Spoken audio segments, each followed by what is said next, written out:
మనవి చేసుకుంటున్నా. ఇలాంటి అవినీతి పరులకు టికెట్ కూడా ఇవ్వకూడదు. టికెట్ ఇవ్వకుండా పక్క పెడితే పార్టీ బాపడుతుంది. ఎన్డీఏ ప్రభుత్వం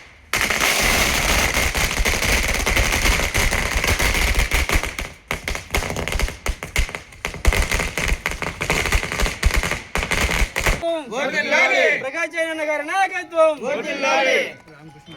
రామకృష్ణ అన్న గారి నాయకత్వం, రామకృష్ణ అన్న గారి నాయకత్వం. చెప్పండి.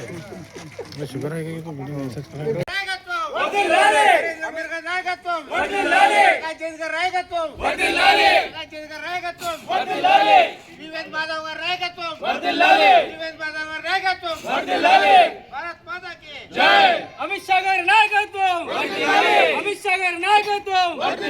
భారత్ మాతా కీ జై, భారత్ మాతా కీ జై.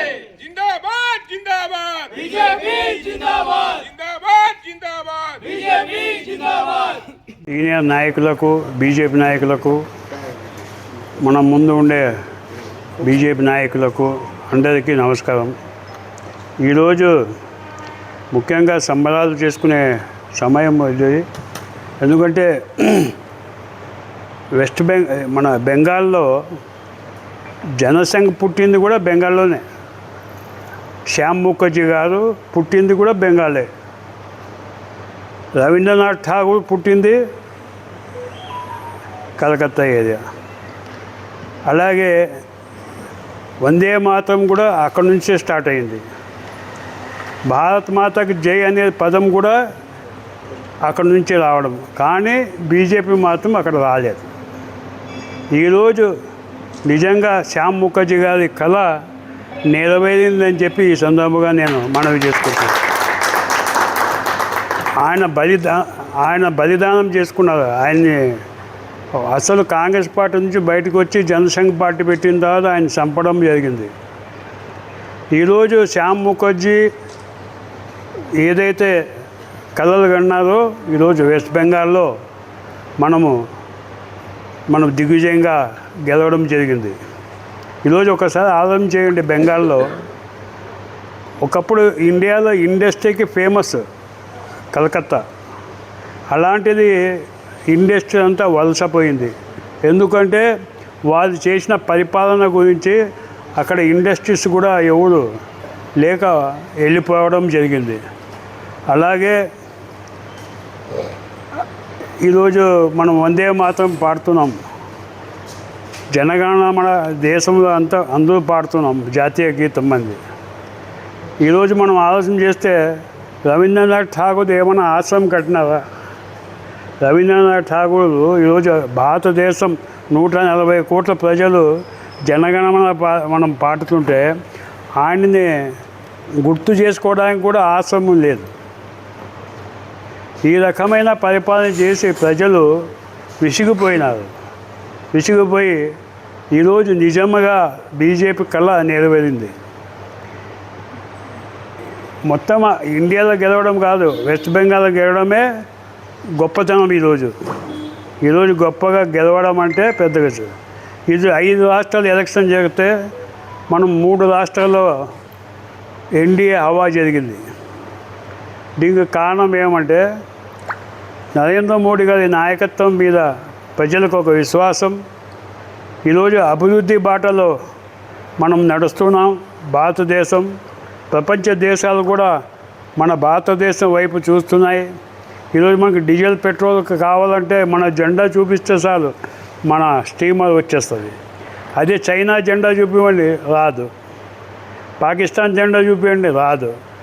మన జెండా చూపిస్తేనే ఎవరు కూడా ఆపే ప్రసక్తి లేదు. ఇది ఒక్కసారి కాదు, ఇది రెండవసారి కూడా జరిగింది. ఉక్రెయిన్ యుద్ధంలో కూడా మనం జెండా పట్టుకొని మన పిల్లల్ని మనం తెచ్చుకున్నాం. ఇరాన్లో యుద్ధం జరుగుతుంటే అక్కడ మన పిల్లలు చదువుతుంటే అక్కడ ఉద్యోగం చేసే వాళ్ళు ఉంటే వాళ్ళని కూడా మనము ఇండియాకి రప్పించుకున్నాం. ఆ ఘనత ఈరోజు నరేంద్ర మోడీ గారు. ఈరోజు నరేంద్ర మోడీతో ఒక పరిపాలనా విధానము, ఆయన ఆలోచన విధానము, దేశంలో ఉండే రైతులకు కానీ రైతు కూలీలకు కానీ మహిళలు కూడా నార శక్తిని అని చెప్పి ఈరోజు ఆయన కూడా ఏదో ఒక కార్యక్రమం చేపట్టి మన మహిళలు కూడా ముందుకు రావాలని చెప్పి ఇటీవల మహిళా బిల్లు తీసుకొస్తే అన్ని పార్టీలు ఇండియా కూటమికి సంబంధించిన పార్టీలంతా వ్యతిరేకం చేసినాయి. ఈరోజు వాళ్ళ అవస్థ ఏమైంది? ఎక్కడ అడ్రస్ లేకుండా పోయినారు. ఒక కేరళ తప్ప అక్కడ కూడా యూడిఎఫ్ ఎల్డిఎఫ్ మొదటి నుంచి వాళ్ళు వస్తారు, వీళ్ళు వస్తున్నారు. ఈరోజు కమ్యూనిస్టులు ఎక్కడ లేకున్నట్లయింది. కమ్యూనిస్ట్ పార్టీలు దేశంలో ఎక్కడ కూడా కమ్యూనిస్టు ప్రభుత్వాలు లేవు. ఒకప్పుడు త్రిపుర, వెస్ట్ బెంగాల్, కేరళలో ఉండింది. ఈరోజు వాళ్ళు 0%కి వచ్చారు. ఇది భారతదేశంలో మనం విజయం సాధించాం. కాంగ్రెస్ ప్రభుత్వం కూడా ఏమైంది? కాంగ్రెస్ కూడా చూడండి, వాళ్ళ రిజల్ట్ ఎంత ఉన్నాయి? 2 సీట్లు 3 సీట్లు. అంటే అసలు పార్టీ ఉందా లేదా అనే పరిస్థితి ఏర్పడింది. ప్రతిపక్ష పార్టీ ఎప్పుడైతే మహిళా బిల్ తీసుకొచ్చినప్పుడు అందరూ కలిసి వ్యతిరేకం చేసి ఆ మహిళలు కూడా ఈరోజు ఆ మహిళా శక్తి ఈరోజు మమ్మల్ని గెలిపించింది. ఇది వాస్తవమైన విషయం. ఇది ప్రతి మహిళ కూడా ఆలోచన చేసినారు. చేసి లేదు, ఇది మనకు నరేంద్ర మోడీ రావాలి, మన హక్కులు మనం సాధించుకోవాలంటే నరేంద్ర మోడీ తప్ప, ఈ బీజేపీ ప్రభుత్వం తప్ప ఇంకా వేరే ప్రభుత్వం లేదని చెప్పి ఆలోచన చేసి 140 కోట్ల ప్రజలు అన్ని కులాలు కూడా ఈరోజు సమర్థించిన పార్టీ యాదంటే బీజేపీ పార్టీ. ఈరోజు ఎక్కడ కూడా తారతమ్యం మేము చేయలే. మేము ఒకటే చెప్తున్నాం, భారతదేశంలో పుట్టినవాడు భారతుడే. విదేశాల నుంచి వచ్చిన వాటికి మేము వ్యతిరేకం.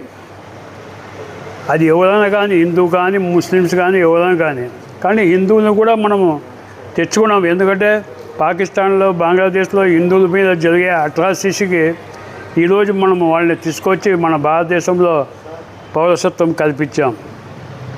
కానీ ఇక్కడ ఉండే వాళ్ళ ఎవరు కూడా ఫీలింగ్ చేసే అవసరం లేదు.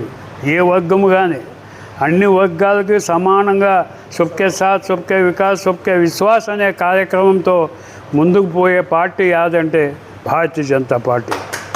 ఈరోజు ఎన్ని స్కీములు వస్తున్నావో అన్ని స్కీములు అన్ని వర్గాలకు వస్తున్నాయి. ఎస్సీ, ఎస్టీ, బీసీ, మైనార్టీలు కూడా ఇండ్లు వస్తున్నాయి, బియ్యం వస్తున్నది. అభివృద్ధి కార్యక్రమంలో వాళ్ళు కూడా భాగస్వామి అయినారు. ఎడ్యుకేషన్లో వాళ్ళు కూడా సపోర్ట్ చేస్తున్నాం.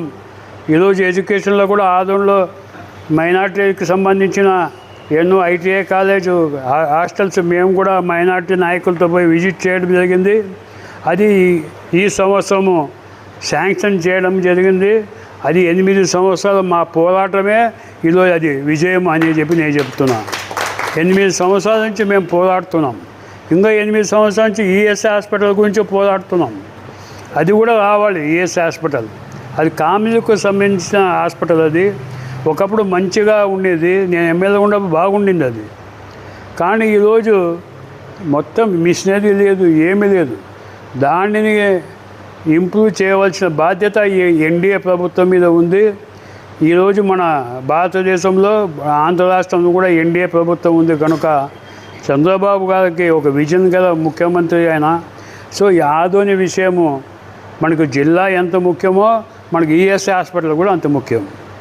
ఇది గమనించాలని చెప్పి నేను మనవి చేసుకుంటున్నాను. ఎందుకంటే ఈరోజు ఈ విజయం చిన్న విషయం కాదు. ఇది తమిళనాడులో ఎందుకు మేము రాలేకపోయినామంటే ఈ ద్రావిడులు కొట్లాడుకుని అక్కడ విజయ్ సినిమా యాక్టర్, అక్కడ డిఫరెంట్ కల్చర్. అక్కడ తమిళనాడులో ఎప్పుడు డిఫరెంట్ కల్చర్, గ్లామర్తో పోతుంది. కానీ ఇప్పుడు అక్కడ ఉండే జయలలిత లేదు కనుక అక్కడ గ్లామర్ లేదు. అలాగే డిఎంకేలో కూడా కరుణానిధి ఉన్నప్పుడు బాగుండింది, అక్కడ కూడా గ్లామర్ లేదు. ఎప్పుడైతే సనాతన ధర్మాన్ని అవమానం చేస్తారో అక్కడ రాష్ట్రంలో ఏ పార్టీ కూడా మిగలదు. ఈరోజు మనకి భారతదేశంలో మనం ఉండేది ఒకే దేశం. ఇక్కడ అన్ని సర్వమతాలకి అంబేద్కర్ గారు హక్కులు ఇచ్చారు, అందరికీ సమానత్వం ఇచ్చారు. ఈరోజు భారతదేశంలో ఉన్నంత సంతోషము వేరే దేశాల్లో లేదు. ఈరోజు ఇక్కడ హిందువులు కానీ, ముస్లిమ్స్లు కానీ, క్రైస్తవులు కానీ హాయిగా ఉన్నారు. ఎక్కడ ఇబ్బంది లేదు. కనుక భారతీయ జనతా పార్టీ వస్తే ఒక అపోహ పెట్టారు, వస్తే ఇది ముస్లిమ్స్కి వ్యతిరేక పార్టీ. అయ్యా, మేము ముస్లిమ్స్కి వ్యతిరేక కాదు, ఇది మీ అభివృద్ధి కార్యక్రమంలో మేము పాల్గొంచుకుంటున్నాం. మేము వ్యతిరేకం దేనికి? ఐఎస్ఐకి, టెర్రరిజంకి, ఎవరైతే వలస వచ్చిన రోహింగ్యా గ్యాంగులకి, వాళ్ళకి మేము వ్యతిరేకం. అంతేగాని ఇక్కడ లోకల్లో పుట్టి పెరిగిన ఏ ముస్లింకి మేము వ్యతిరేకం కాదు. వాళ్ళ సంక్షేమం మనం చేస్తున్నాం, వాళ్ళ అభివృద్ధి కార్యక్రమాలు చేస్తున్నాం. వాళ్ళకు పిల్లలు చదువుకోవడానికి నరేంద్ర మోడీ విదేశాలకు పోతే వాళ్ళు కూడా డబ్బులు ఇస్తున్నాము, స్కాలర్షిప్లు ఇస్తున్నాం. బతికేదానికి మైనార్టీ సంస్థల నుంచి లోన్లు కూడా ఇప్పిస్తున్నాం. ఇవన్నీ ఉద్యోగాలు కూడా వాళ్ళకి అవకాశం ఇస్తున్నాం. ఈ రకంగా పరిపాలన చేసే ప్రభుత్వం ఏదంటే ఒక నరేంద్ర మోడీ నాయకత్వం తప్ప వేరే ప్రభుత్వం లేదని చెప్పి నేను మనవి చేసుకుంటున్నాను. నేను ఒకటే చెప్తా, ఎక్కడైతే స్లోగన్ ఒకటే మంది, అభివృద్ధి సంక్షేమం. అవినీతికి మేము పోము. అవినీతి పోయిన రోజు అక్కడ ఓడిపోయేది ఖాయం. ఇది వాస్తవమైన విషయం. ఇది అవినీతి ఎవరైతే పాల్పడినారో వాళ్ళు ఎప్పుడు గెలవలే. ఈరోజు అవినీతి ఎక్కడైతే ఉందో వాళ్ళ నాయకులు ఎవడు గెలవలే. రాబోయే రోజుల్లో కూడా అవినీతి చేసే నాయకులను ఓడగొడతారు మా ఆదోని ప్రజలు. ఇది వాస్తవమైన విషయం. ఇది ఎందుకంటే అవినీతికి చూస్తున్నారు జనాలు, ఏం చేస్తున్నారు అది. సో అవినీతికి వ్యతిరేకమైన పార్టీ ఏదంటే బీజేపీ పార్టీ. బీజేపీ పార్టీ ముఖ్యం కానీ వ్యక్తులు ముఖ్యం కాదు. పార్టీ ఉంటేనే వ్యక్తులు పుడతారు. పార్టీ లేకుంటే వ్యక్తులు ఎక్కడి నుంచి వస్తారు? ఒక ఇంట్లో మనం ఉన్నామంటే, ఇల్లు ఉంటే కదా నలుగురు ఉండేది. ఆ ఇంట్లో మనం ఉన్నామంటే బీజేపీ పార్టీ.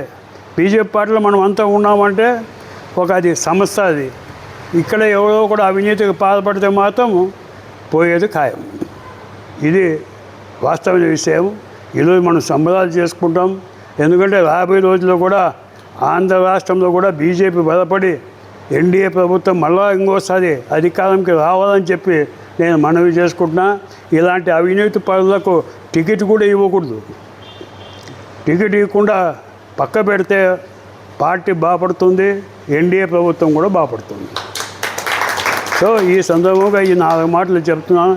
భారత్ మాతకు జై అనేది